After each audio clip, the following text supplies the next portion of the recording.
Hello, everyone. So the first person, the second panelist, is Dr. David Engstrom. So Dr. Engstrom is a professor of social work at San Diego State University. His research has focused on immigration policy and services to immigrants and refugees. He's written extensively on the plight of vulnerable immigrant populations such as torture survivors and trafficked persons, and has explored the role of bilingual social workers in service delivery. More recently, Dr. Engstrom co-developed the concept of vicarious resilience, which recognizes the positive effect of trauma work on therapists, and has co-authored 6 articles refining its conceptual development. Dr. Engstrom also founded the MSW Thailand Summer Internship Program in 2002 and has supervised nearly 110 students in internships ranging from child welfare to human trafficking to mental health. He has been a visiting professor at the Faculty of Social Administration at Thammasat University and at the Faculty of Social Sciences at Mahidol University in Bangkok, Thailand. Dr. Engstrom has also received several awards for his international social work. So please, round of applause for Dr. Engstrom.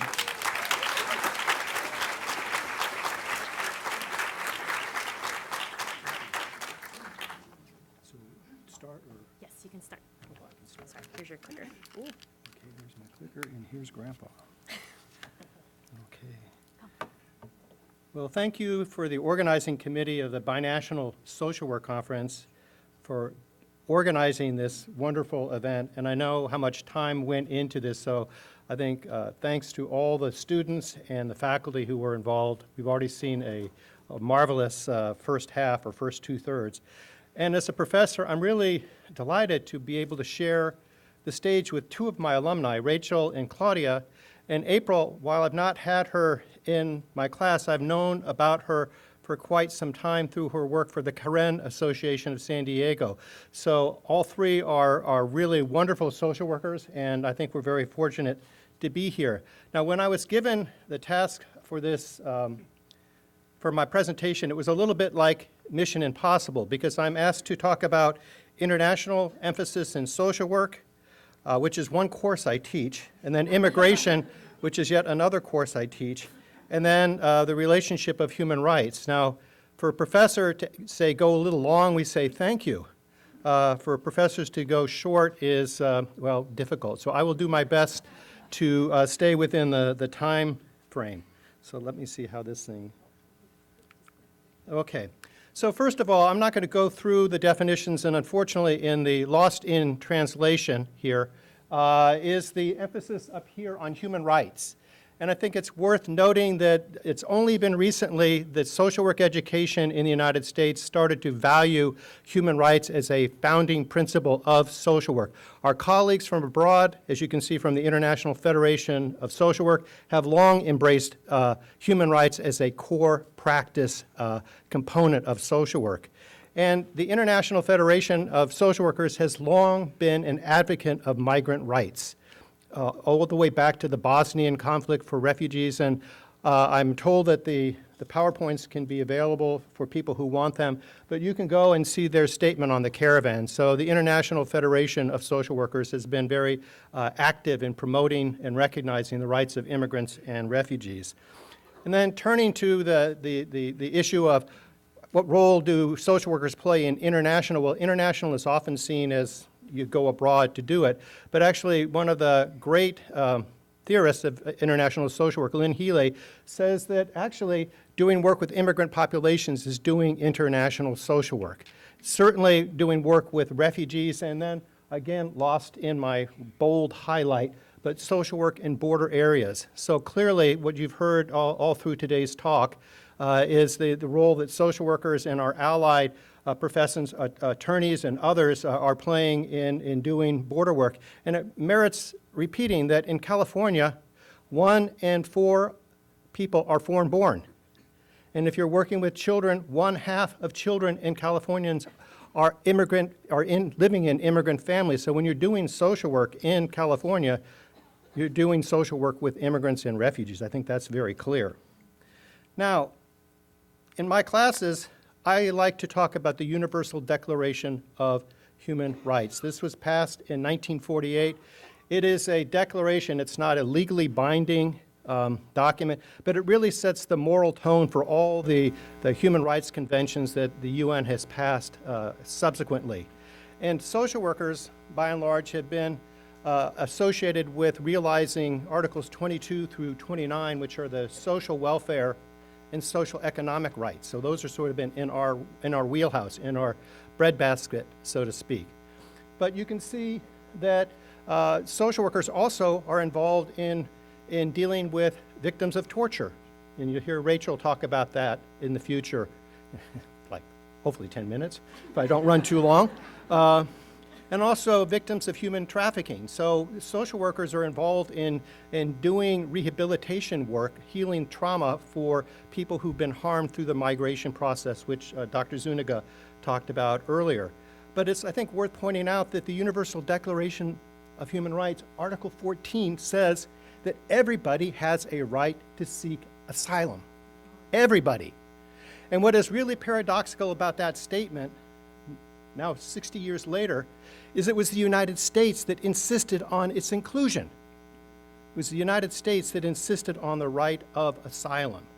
So I just highlight that. Now, when we talk about refugee policy and its roots to human rights documents, you go to the status of refugee, the UN Convention, which is legally binding, in 1951. But the real document that operationalizes it in 1967. Now, that's called the Protocol Relating to the Status of Refugees.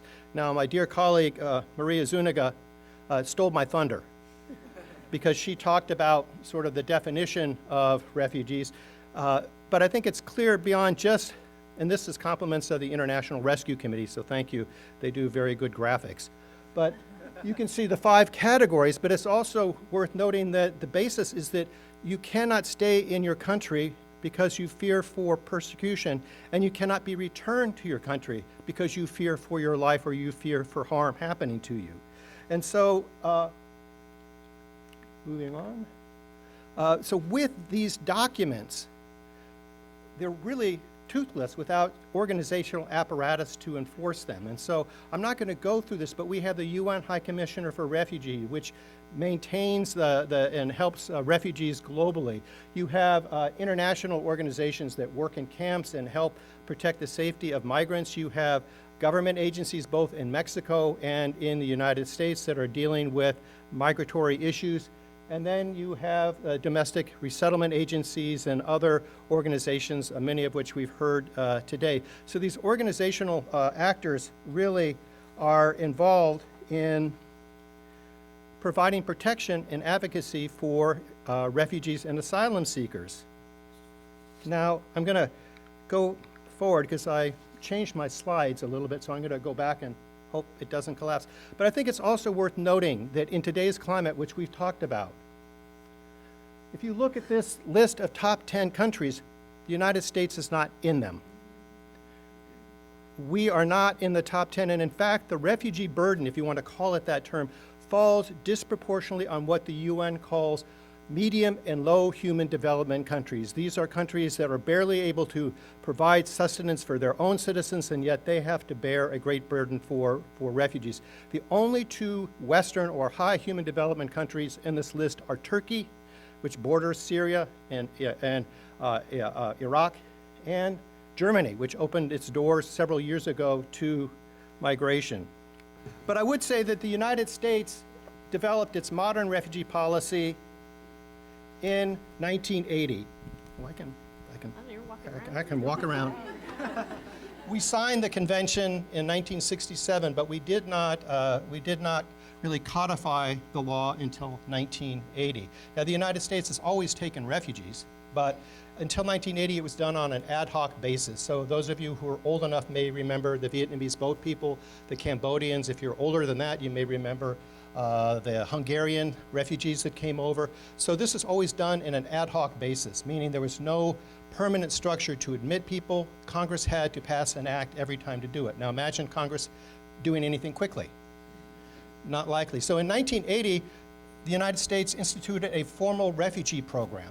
And in this with the Refugee Act of 1980, it created a way for refugees to be admitted on a continuous basis. All the administration had to do was say, here are our refugee ceilings. This is how many people we want to admit. And then Congress said, you've consulted us and we will let you in. Now, what happens to refugees is much more complicated, as Dr. Zuniga has suggested. To be a refugee and to get in the United States means you are the most poked and prodded. You're the most vetted immigrant of anybody entering the United States. Background checks, security checks, health checks, you name it. And so to get to the United States is a remarkably hard thing to do. And it's even made more remarkable by the numbers that we admit. Dr. Zuniga actually was a little optimistic. This year's allocation for refugees is 30,000. Now, if you put that in context, there are 25 million refugees in the world certified by the UN. So if you were good at math, you would say that's 0.00012% chance of any refugee getting into the United States. So we have clearly have abandoned our refugee program by, it was already small, but it's gotten diminished under the Trump administration. Now, the second thing I want to talk about, without my PowerPoints, is that the Refugee Act also created a permanent asylum policy. Now, prior to the 1980 Refugee Act, people could get asylum in the United States, but it was on the discretion of the Attorney General, his parole authority. And basically speaking, refugees or people who were seeking asylum in those days were mostly seen of as the Soviet ballet star, the Cuban baseball player. So when the apparatus for asylum was created, it was really assumed that there weren't going to be that many asylum seekers. Well, you fast forward, and now we know that there are something like over 600,000 people in the asylum queue in the United States. Now, what was ironic about the Refugee Act was it was passed in 1980, right around the time that the first mass migration from Central America started, which was also, as our speaker has suggested, was a response of U.S. foreign policy. And we're talking about El Salvador, Guatemala, Honduras, Nicaragua, death squads, the Contras, and these were people who fled their country because they really had no other choice. So they came right at a time when our asylum policy assumed that they really were not, that the structures were really not capable, and they've never really been adjusted to handle that number of asylum seekers. So cognizant of my time, I would just make a couple points, which is that the structure of refugee policy, both internationally and domestically, it's really been based on a post-World War II view of the world. And in fact, the United States view of refugees up until 1980 said you had to be fleeing from communist countries. By definition, to be a refugee, you had to be fleeing from communism. That changed, at least by legal doctrine, not necessarily by practice, after 1980. But we know that if you are either asylum seeker from Cuba or you're an asylum seeker from El Salvador, you're not going to face the same odds of getting political asylum. And that is because we tend to look at our enemies and say, we take your people because you're persecuting them. When we look at our allies, we say, you're economic migrants, or you have another reason for coming to the United States, but you're truly not politically persecuted. So the other reality with asylum seekers, and had I had my snazzy PowerPoints working, you could see that the chance of getting into the United States as an asylee is very small. I think the acceptance rate is around 30% of all people who are adjudicated in asylum courts. 30% get in, and if you were to go down into the numbers in San Diego, you have one judge who approves only 10%. Another judge approves 52%. So the system is not very fair. It depends sort of where you're coming from, but also who your judge or your case officer is. So I'm going to conclude with magic. Where's the doodad? So I'm going to talk about survival migration, because that has really been the theme of this conference, which is that we are putting folks from Central America, from the Democratic Republic of Congo, from other countries who have had terrible circumstances that have forced them to flee their country. And we're putting them through the lens of political or other forms of persecution when that does not really capture the full dynamic of why they leave. So Alexander Betts, studying migration in Central Africa, came up with this term, survival migration. And I wish I could take credit for it because it crystallized a lot of my thinking on this topic. But you see, refugees are one element of survival migration, but Betts would say the other elements are food insecurity, corruption,